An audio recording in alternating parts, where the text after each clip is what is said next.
Hibiki Euphonium es una adaptación de las novelas homónimas del estudio Kyoto Animation.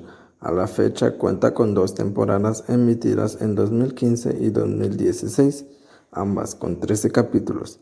Y está también la película que trata acerca del final. Su equipo es de los más sólidos posibles, resultado del excelente staff con el que cuenta el estudio.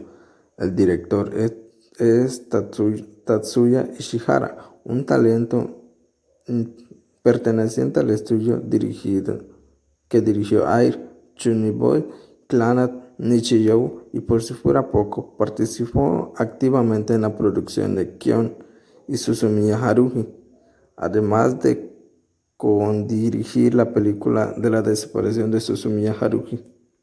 Hibiki Euphonium es una obra con alta carga dramática, precisamente que utiliza el código dramático diversas veces a lo largo de la serie. Eso le adquiere una atmósfera más pesada que el estándar del género. Podría definir cada uno de estos arcos, pero quedaría bastante extenso. Así que me centraré en el conflicto entre Nozomi y Misore de la segunda temporada. Conoceremos a Misore solo de vista durante la primera temporada debido a que no tiene ninguna participación relevante y lo único que sabemos es su participación en la sección de instrumentos de viento tocando el oboe. Durante el primer capítulo de la segunda temporada le realizan la introducción apropiada.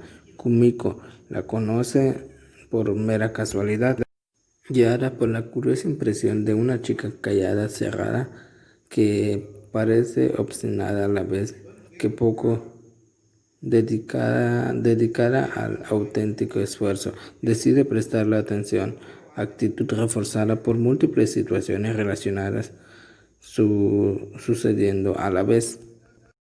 El análisis realizado por Oumae es ideal para conceptualizar algunas de las dimensiones de Misore. La más importante es que pese a la dedicación invertida al oboe, sigue sin tocarlo, con la fuerza que se supone que debería ser capaz.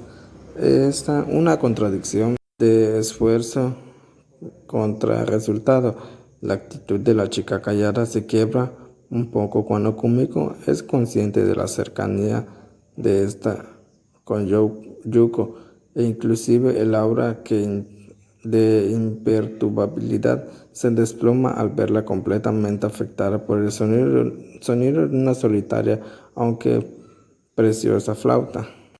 El capítulo logra asignarle dimensiones y además hacernos dudar de su caracterización para así adentrarnos un poco más a su verdadera personalidad. Justamente esa historia brinda el toque final al otro logro del episodio, la formalización de una relación que servirá como roce para aplicación de código dramático y por lo tanto del avance de la trama, la relación entre Nozomi y Misore. Nozomi también tiene una introducción en este primer capítulo. Asimismo, a través de la casualidad, la percepción acerca de ella es más rica por las numerosas actitudes que manifiesta. Una petición para ser reintegrada al club, dedicación al tocar la flauta y especialmente la perseverancia de insistir en su reintegro. Su personaje no tiene la misma cantidad de dimensiones, personalidad contra caracterización o contradicciones que tiene Misore. En cambio, nos brinda el elemento fundamental para el funcionamiento del código dramático, el deseo. El deseo es el objetivo del personaje, su razón de lucha y fruto de la inversión del esfuerzo. En su búsqueda nace el conflicto porque interfiere directamente con el deseo de otros. Nozomi quiere volver a pertenecer a la banda y es constantemente rechazada por Asuka, un proceso que ejemplifica completamente al concepto descrito. La pregunta recaería en ¿a quién afecta el deseo de Nozomi? La principal sospecha sería la recurrente pelea del año pasado, donde fue una de las principales principiantes y que por lo tanto afectaría la moral de la banda. Sin embargo, la existencia de flashback y las pocas frases que conserva Yuko con Nozomi indica un problema que está relacionado a la pelea, pero es más profundo, una sospecha rectificada en el estado visiblemente afectado de Misore con el sonido de la flauta. Todo este planteamiento lo realizan solamente utilizando el primer episodio, que si bien cuenta con la ventaja de alcanzar los 40 minutos, sigue sin desdeñable el notable esfuerzo en alcanzar una base sólida sobre la cual trabajar. Ha sido presentado un deseo, un conflicto que queda a deber cuál es la profundidad del conflicto y cuál es de forma precisa el otro deseo involucrado. Durante el segundo episodio, Kumiko conversa con Nozomi, capta que su deseo nace de la necesidad de volver a ayudar a la banda en retribución de su renuncia en el año anterior. Una actitud que despierta empatía por la aparente nobleza que expide. Su declaración deja entrever más detalles como el no contarle de su partida a Misore, la admiración y necesidad de rectificarse ante Asuka, el desconocimiento de cuál es la naturaleza del otro deseo que interfiere en el cumplimiento del suyo. Recordemos que Kumiko está viviendo su propio desarrollo como personaje, donde busca el cambio utilizando el esfuerzo. Por eso resulta coherente su promesa de preguntarle a Asuka la verdadera razón detrás del continuo rechazo a la petición de Nozomi. Igualmente, Misore tiene su espacio durante el episodio. Durante su conversación con Omae, su dimensión crece porque revela su desprecio hacia las competencias, detalle incoherente a la aparente meta detrás de sus largas jornadas de práctica, a no ser que su dedicación nazca de otra causa, una vieja promesa que tiene más peso durante el presente.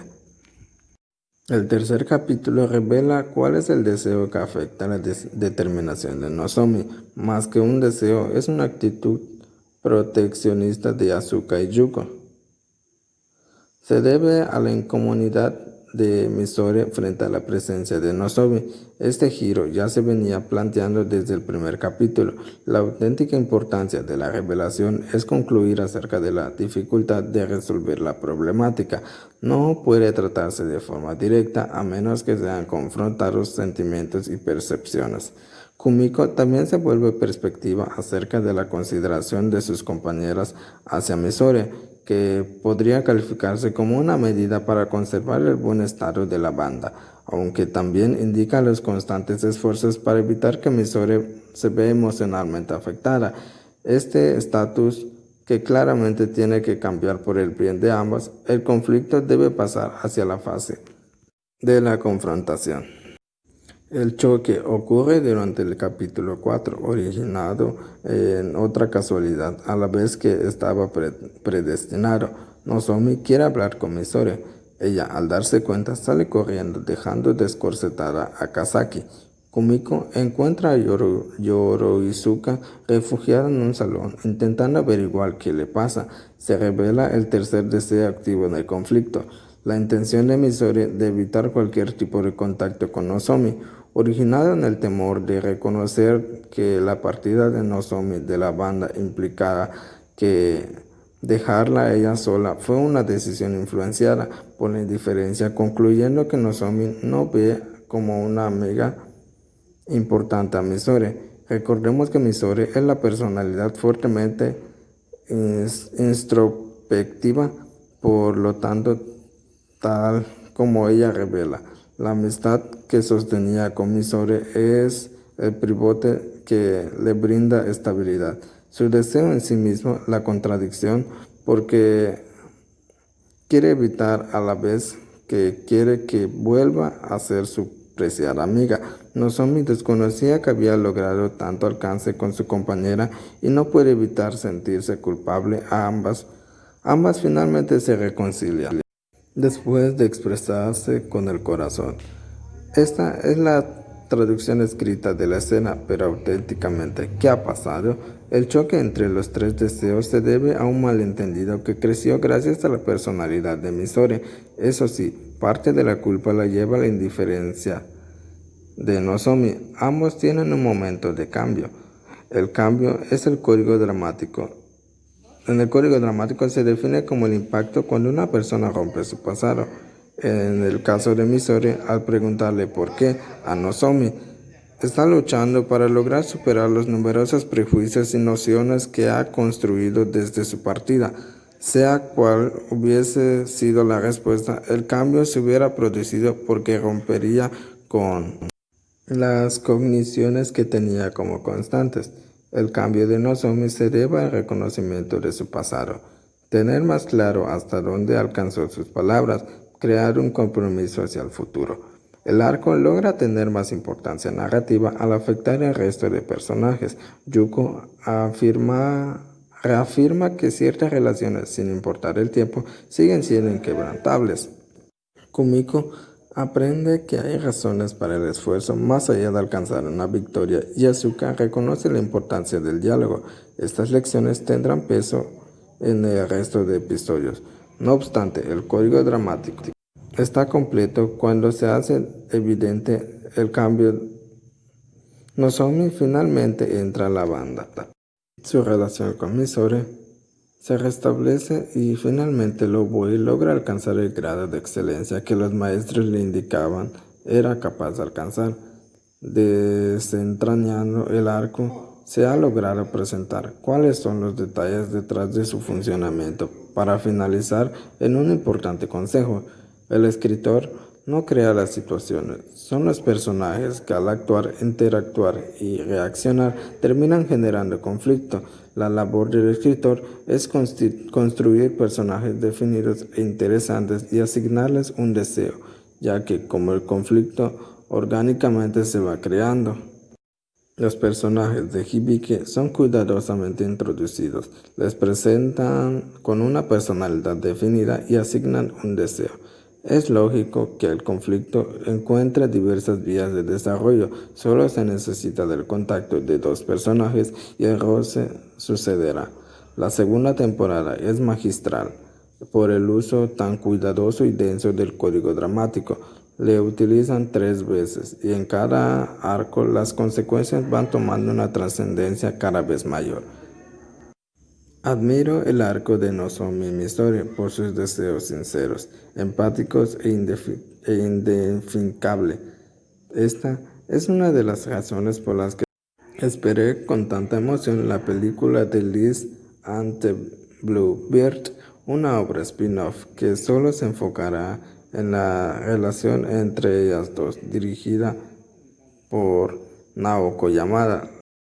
Es la obra por la que tengo más hype del año, sin duda, y todo nace de estos particulares 4 episodios, donde me enamoraron contándome la historia del solitario, hermoso pero incompleto oboe, que necesitaba a su fiel compañera, la flauta, para tocar la más preciosa de las melodías.